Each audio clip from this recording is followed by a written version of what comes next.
Your cup, just like your apologies, is empty. So there I was, sitting alone in my dimly lit kitchen at nearly 11 p.m., on what should have been just another Tuesday, mindlessly poking at a plate of leftover Chinese food, like it had personally betrayed me. The clock above the stove ticked so loudly it could have been the soundtrack to my unraveling marriage. My gut had been telling me something was off for weeks, but I'd been ignoring it like an unpaid bill. That was about to change dramatically.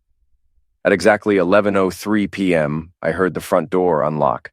Her heels started clicking down the hallway with this unsettling rhythm, each step perfectly timed like she'd rehearsed her grand entrance in the car.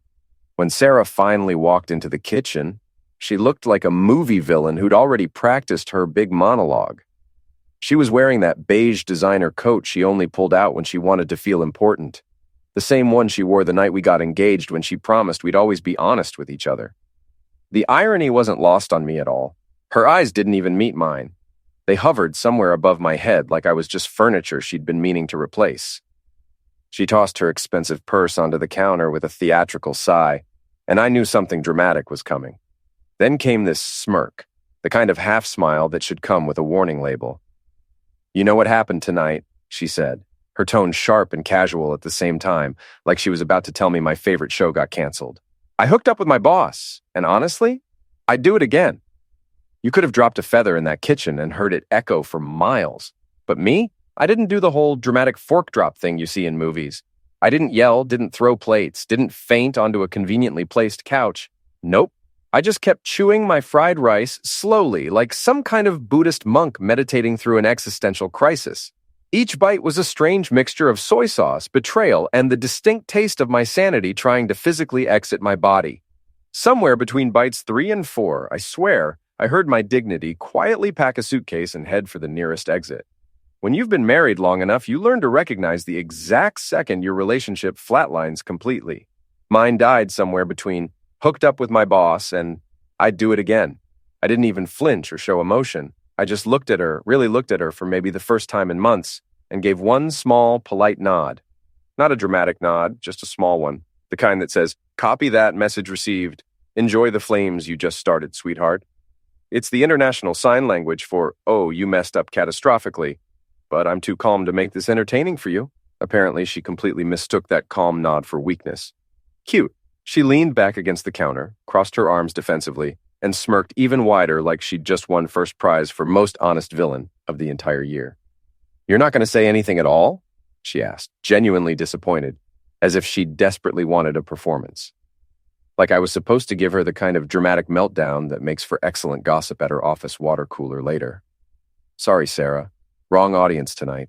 I was completely done auditioning for supporting roles in your personal soap opera." I swallowed my food deliberately, took a slow sip of water, and said just one word with perfect clarity. "Congratulations."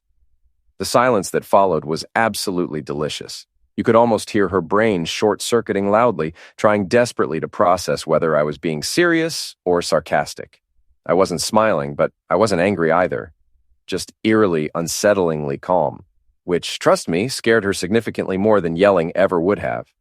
Calm men are genuinely dangerous because they're the ones who start planning their next moves carefully. Her jaw visibly tightened. "You're not going to fight for me?" she said, her voice suddenly shaky and confused, like she'd expected passionate fireworks and instead got a detailed spreadsheet. "Fight for what exactly, Sarah?" I asked, keeping my tone perfectly even and measured. "You've clearly made your choice tonight. You're moving forward with your career advancement strategy. I'm not going to interfere with that professional development." That landed like a punch she absolutely didn't see coming. Her mouth opened wide, but no words came out at all. The silence stretched uncomfortably long enough to make both of us genuinely uncomfortable. Then she grabbed her phone quickly, muttered something vague about needing personal space, and stomped off dramatically toward our bedroom. I didn't follow her down the hallway. Didn't beg, didn't ask clarifying questions, didn't do any of the pathetic things I probably would have done a year ago. Instead, I just sat there calmly, watching the condensation slowly trail down my water glass, like it somehow held all the answers I desperately needed. My brain kicked into overdrive, running faster than a highly caffeinated accountant during peak tax season. I was angry, sure, definitely angry, But underneath that surface, anger was something much sharper and infinitely more useful. Crystal clear focus. I looked at my leftover rice, then at the woman disappearing down the dark hallway, and I swear I felt this strange, unexpected sense of peace wash over me. Like, yeah, this is exactly it. The major plot twist my therapist had specifically warned me about 6 months ago during our sessions. And in that pivotal moment, as our bedroom door slammed hard enough to rattle the picture frames on the walls, I mentally opened a brand new Excel spreadsheet in my head and titled it Operation New Beginning, a Comprehensive Exit Strategy. Column A, Shared Assets and Property. Column B, All Passwords and Access Codes. Column C, Detailed Exit Strategy and Timeline. I even mentally color-coded it because if I was going to systematically dismantle a failed marriage, I absolutely wanted it to look organized and professional. I sat back in my kitchen chair, exhaled deeply, and actually smiled for real. A genuine smile this time. Not because I was happy about what just happened, but because I knew something critically important that she didn't. Calm wasn't weakness or passivity. It was precision and strategy. She thought she'd just detonated a massive bomb in our marriage. What she didn't realize at all was that I'd already started carefully building the reinforced fallout shelter. She came back out a few minutes later, hair hastily tied up in a messy bun, face freshly washed, wearing one of my old college t-shirts like she was desperately auditioning for the sympathetic wife role in some drama. "You're not saying anything meaningful," she muttered defensively. "You don't even care about us, do you?" I just shrugged casually. Caring is expensive emotionally. I'm saving mine for someone who actually deserves the investment. Her eyes narrowed dangerously at that comment. "You're absolutely unbelievable," she hissed at me. "Funny observation," I said calmly, standing up to collect my dirty plate. "That's probably exactly what your boss said too during your little encounter." That one hit its target perfectly. She huffed indignantly, stomped past me again with exaggerated anger, and slammed the bedroom door for the second time that night. I calmly rinsed my plate, loaded the dishwasher methodically, and actually laughed out loud. A real, genuine laugh. The kind that comes when you've hit absolute rock bottom and suddenly realize you can just stand up and walk away. Because honestly, what else was there left to lose at that point? I poured myself a generous drink, turned on the television, and flipped through channels aimlessly until I landed on one of those late-night infomercials about self-improvement and personal transformation. Some guy with impossibly white teeth and an expensive suit was enthusiastically saying, "Your entire life can change with just one decision." I raised my glass toward the glowing screen and said, "Cheers to that, buddy. You have no idea how right you are." Around midnight, I heard her crying softly through the closed bedroom door. Not loud, dramatic sobs, just that quiet, muffled kind that sounds like guilt desperately trying to negotiate terms with stubborn pride. I didn't go in to comfort her this time. I'd done that particular dance before, back when I still naively believed her tears actually meant genuine remorse. Not this time around. That chapter was permanently closed, and for once in my life, I was going to let the heavy silence do all the talking for me. Instead, I went straight to my home office, opened my laptop with purpose, and actually created that Excel spreadsheet for real. Yeah, I'm genuinely that guy. Heartbroken, but hyper-efficient and methodical. I started carefully listing every single shared account we had together, every tangible asset, every streaming subscription service, Netflix, Spotify, Amazon Prime, the Costco membership card. If she was seriously planning to walk out on this marriage permanently, she absolutely wasn't walking out with all the convenient perks and benefits. By the time I finally finished around 2 a.m., I'd successfully mapped out a detailed 12-step plan to systematically reclaim my peace of mind and most of our shared furniture. It was genuinely therapeutic in a weird way, like journaling, but with significantly more formulas and conditional formatting. At one point, I paused my work, staring intently at our framed wedding photo sitting on the bookshelf. We looked so impossibly happy in it, two complete idiots grinning enthusiastically at a future that apparently came with extensive terms and conditions nobody bothered reading. I walked over slowly, picked up the frame carefully, and set it face down on the shelf. Not out of rage or spite, just simple closure. That idealized version of us didn't exist anymore in reality, and honestly, good riddance to it. The house fell completely quiet. Too quiet, honestly. I used to genuinely love that kind of peaceful quiet because it meant actual peace and contentment. Now it just meant uncomfortable aftermath. But Somewhere between the gentle hum of the refrigerator and the persistent ticking of that relentless wall clock, something deep inside me finally settled. The sharp ache in my chest didn't completely vanish, but it definitely stopped screaming at me constantly. That's when I realized something important. Maybe this wasn't actually the end of my entire life. Maybe this was just the beginning of my major comeback story, my complete rebranding arc as a functional, independent human being. I collapsed onto the living room couch with exhaustion. Cooper, my loyal golden retriever and only truly reliable roommate, immediately jumped up beside me with his head tilting curiously like he was genuinely asking, "We okay, man?" I scratched behind his floppy ears affectionately and said, "Better than ever, buddy. We're officially downsizing all the unnecessary drama in this household." He wagged his tail enthusiastically, which I gratefully took as emotional support and validation of my decision. Morning sunlight used to mean something genuinely peaceful to me. Fresh starts, new possibilities, the comforting smell of coffee brewing, the pleasant illusion that life wasn't a complete three-ring circus. Not that particular morning, though. The sunlight crawling through my blinds felt almost judgmental, like even Mother Nature herself was actively gossiping about my failed marriage. I woke up on the couch with a seriously sore neck, thoroughly bruised dignity, and the faint echo of last night's casual "I hooked up with my boss" confession still buzzing around in my skull like the world's most annoying mosquito. You know what's darkly funny about betrayal? It doesn't dramatically wake you up with a theatrical slap across the face.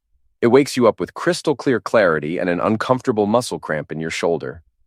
I rolled over painfully, groaned at the physical discomfort, and checked my phone. 7:13 a.m. exactly. I had precisely 47 minutes before she would inevitably emerge from the bedroom pretending everything was completely normal and fine. So I did what any emotionally stable, freshly betrayed husband would logically do in that specific situation. I made coffee strong enough to independently file for divorce on its own. The familiar sound of the coffee maker sputtering and brewing filled the silent kitchen. That smell that normally would be my absolute favorite morning ritual hit completely different now. This wasn't comforting anymore. This was pure caffeine preparation for imminent psychological warfare. I stood there in my wrinkled boxer shorts and an old faded t-shirt that ironically said "World's Okayest Husband" across the front in bold letters. The irony stung worse than rubbing alcohol on a fresh open wound. And then I heard it clearly. Her voice calling out from the bedroom, that familiar casual tone like she hadn't completely detonated my entire evening just 12 short hours earlier. "Coffee, please," she called out lazily, stretching her syllables like I was her dedicated personal barista in this emotional Starbucks we apparently lived in together. Usually, I would automatically bring it to her in bed, maybe even attempt some amateur latte art with a dumb heart shape on top because I used to genuinely believe in trying to be a good, attentive husband. I'd even drop a gentle kiss on her forehead like a complete idiot who actually thought loyalty was a mutual two-way street and team sport. Not today. Absolutely not today. Today I stood confidently in the bedroom doorway, casually sipping my own steaming cup, smiling like a man who just discovered the master password to absolute freedom. She looked at me from the bed, hair messy and tangled, face completely unbothered, like casual betrayal was just part of her standard daily skincare routine. "Coffee?" she asked again, growing noticeably impatient with me now. "Oh," I said thoughtfully, tilting my head. "You mean the one-night stand special? That particular blend comes served black, bitter, and ice cold, just like your confession last night." The way her eyes blinked once, then twice, confusion blooming across her face like a bad allergic rash, was pure artistic satisfaction. She actually had the audacity to look offended by my comment. "What's that supposed to mean?" she asked defensively. I took another deliberately slow sip because timing absolutely matters in these delicate situations. "I think you know exactly what it means, Sarah. Unless selective amnesia was part of the intimate pillow talk with your boss." She frowned deeply, sitting up straighter, clutching the blanket like it could somehow hide her shame. "You're still mad about last night?" she asked incredulously. I raised an eyebrow at her. "Still? You casually confessed to cheating on me, openly bragged that you'd absolutely do it again without hesitation, and then went to bed like you'd just finished reading a pleasant bedtime story. So, yeah, still might be significantly understating my current feelings." She huffed dismissively, brushing her hair back from her face. "I was drunk, okay? It didn't mean anything serious." "Right," I said, nodding slowly. Because tequila makes you brutally honest, not creative. You didn't invent that story, Sarah. You just temporarily lost your ability to filter your actual thoughts and actions. For maybe a second, she looked genuinely guilty about it. Then, like absolute clockwork, came the predictable deflection strategy. You've been so distant lately, always buried in work, you made me feel completely neglected in this marriage. Ah, there it was, the classic villain monologue. You made me cheat on you. I'm sorry, I said, my voice absolutely dripping with obvious sarcasm. I didn't realize loyalty was something you could just cancel when the emotional Wi-Fi connection got a bit slow. She glared at me, but I wasn't finished yet. So you felt neglected and your brilliant solution was playing Twister with your boss? Genius problem solving. What's next in your playbook? Rob a bank because you felt underpaid? She rolled her eyes dramatically. You're being incredibly childish right now. Childish? I laughed bitterly. No, childish is sneaking cookies before dinner. What I'm being is factual and honest for once. I walked over to the counter, poured her a cup of coffee, black, no sugar, no cream, and carried it back, setting it down beside the bed with a smile so aggressively polite it should have been illegal. Here you go, I said pleasantly. Your morning dose of consequences served fresh. She stared at the cup like it might suddenly bite her hand. What exactly is your problem? My problem is that I used to think we were a team working together. Turns out I was playing basketball while you were secretly interviewing for the other team's cheer squad. Her lip trembled for maybe half a second before she recovered, grabbed the coffee cup defiantly, and took a sip, just to prove some kind of point. The bitterness hit her soul immediately. She set it down fast, grimacing. You're being overly dramatic about this, she said weakly. No, I replied calmly. I'm being honest for once. You should try it sometime. I hear honesty is trending this season in functional relationships. For a long, heavy moment, we just stared at each other in loaded silence, the kind that doesn't need words because the air itself is already screaming everything that needs to be said. She tried hard to hold my gaze, but guilt is surprisingly heavy. Eventually, she looked away first. The morning passed in uncomfortable silence. She got dressed quietly, doing that passive-aggressive thing where she pretends to be mad to cover up being caught red-handed. Every single move she made screamed, I'm the real victim here somehow. She grabbed her designer purse, deliberately avoided all eye contact, and headed for the front door to escape. Hey, I called out as she reached for the handle. She paused reluctantly. What now? She snapped. You forgot something important. She turned around, confused and maybe slightly hopeful. I lifted her empty coffee mug from the counter. Your cup. Thought you might want to take it with you. It's symbolic, really, since it's just as empty as all your apologies have been. Her mouth literally fell open. No words, no defense, no comeback. Just one sharp exhale through her nose before she stormed out, slamming the door behind her hard enough to make the walls shake. And just like that, I was truly alone in the house for the first time in years. But the silence didn't hurt this time. It hummed with possibility. The air felt noticeably lighter. My kitchen wasn't a crime scene anymore. It was headquarters for Operation New Beginning, and I was the CEO of my own recovery. I spent the rest of that morning doing little acts of quiet rebellion that felt incredibly satisfying. Canceled her streaming subscriptions one by one. Changed the Netflix password from Sarah and David Forever to Try Again Liar 2025. Unlinked her Amazon account from mine completely. Changed all the smart home voice commands. So now, whenever she'd say Alexa, the system would respond, I think you mean consequences. It was petty, beautifully, wonderfully petty, and it felt absolutely amazing. Around 10 a.m., my best friend Jake called out of the blue. Hey man, how's married life treating you these days? He asked, completely clueless about last night. Defunct, I said simply. What? He asked, confused. Yeah, I sighed, stirring my now cold coffee. Turns out my wife's extracurricular activities include horizontal networking with her direct supervisor. There was a long, heavy pause on the line. Then Jake let out a low whistle. Man, that's rough. You doing okay? I actually chuckled at that. Define okay. I'm emotionally homeless, but financially very awake right now. That's pretty dark, man, he said seriously. You want me to come over? We can talk about it. Nah, I said. I've got this under control. I'm starting my new side hustle, actually. Revenge, but make it subtle and organized. He laughed loudly. Only you would turn betrayal into a detailed project plan with deliverables. Of course, I said. Heartbreak is just rebranding yourself, but with significantly more paperwork involved.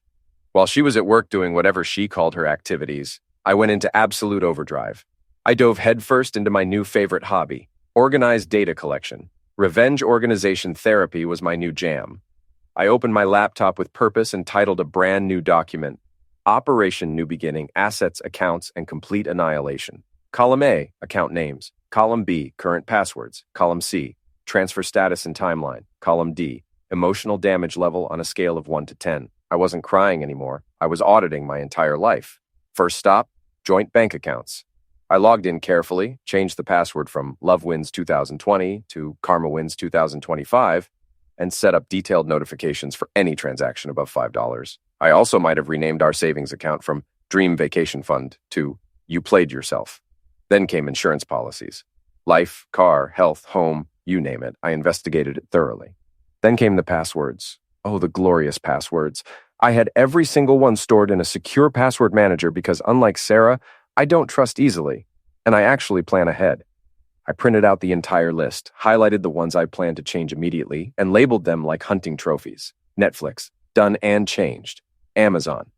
Prime, done and access revoked. Spotify, access completely revoked. Enjoy the advertisements now. Around noon, I texted Jake again. He's an IT consultant who firmly believes that every emotional problem can be solved with either advanced encryption or Mexican food, preferably both. I sent, "Need your help securing my emotional assets. ASAP." He replied within literally 10 seconds. "You're finally hacking her accounts?" "No," I wrote back quickly. "Just locking down everything I own before she gets creative with revenge spending." "So, basically digital divorce prep?" he responded. "Exactly. Operation New Beginning. Very serious business." "I'll bring my laptop and some queso dip for moral support," he replied. By 3 p.m. sharp, Jake was in my living room, barefoot, eating tortilla chips on my couch while scanning through my laptop like it was a hostage negotiation situation. "Man," he said between loud bites, "you're literally turning heartbreak into a comprehensive business plan. This is incredible." "Of course," I said completely deadpan. "Divorce is just emotional rebranding. I'm pivoting my entire life strategy." He started coding security protocols.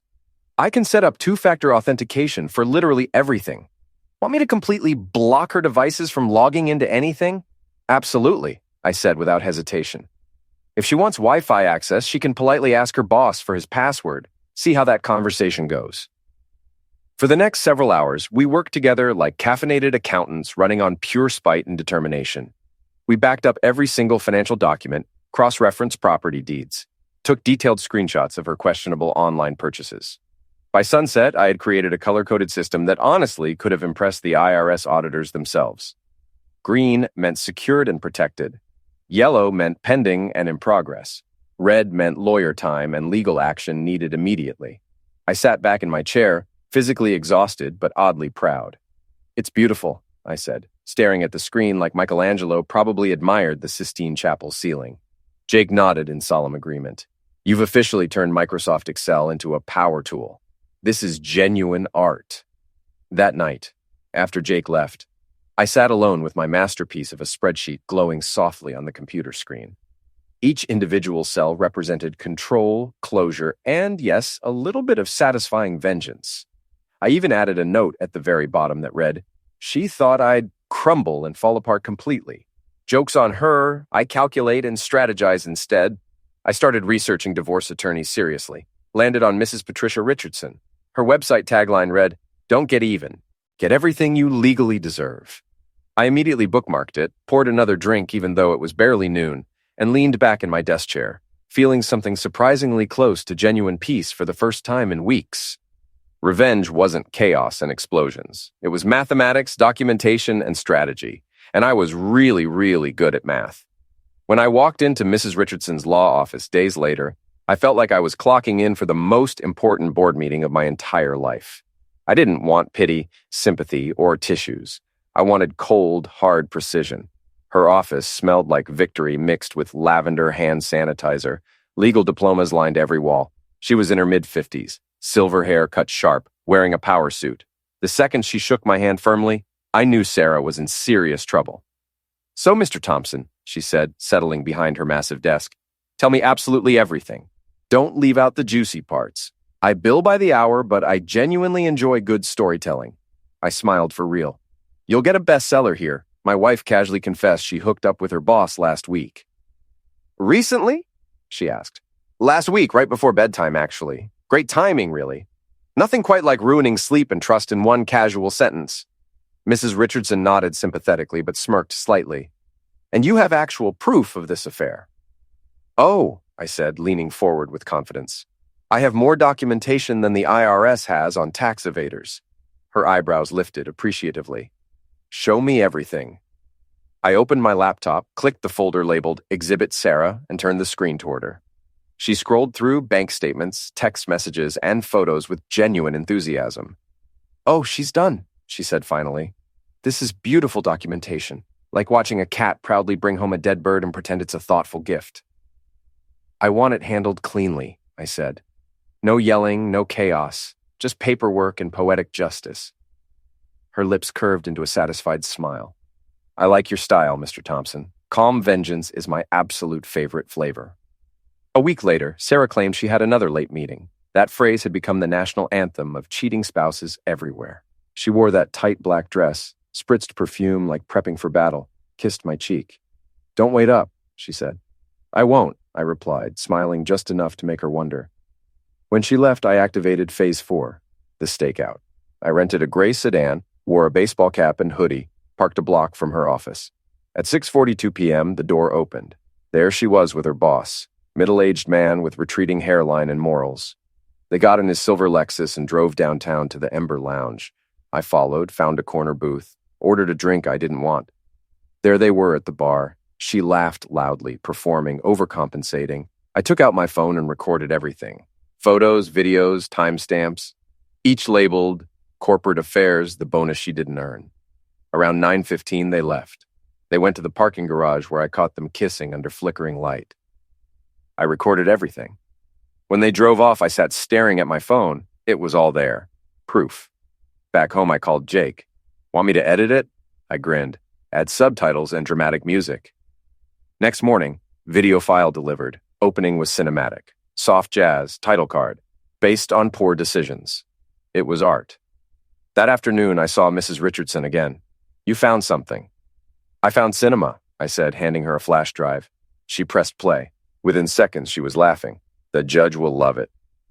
Court day came. Walking in, I felt calm. Sarah sat ahead, pretending to scroll. Mrs. Richardson nodded. Ready? Born ready. The judge entered. Let's make this quick.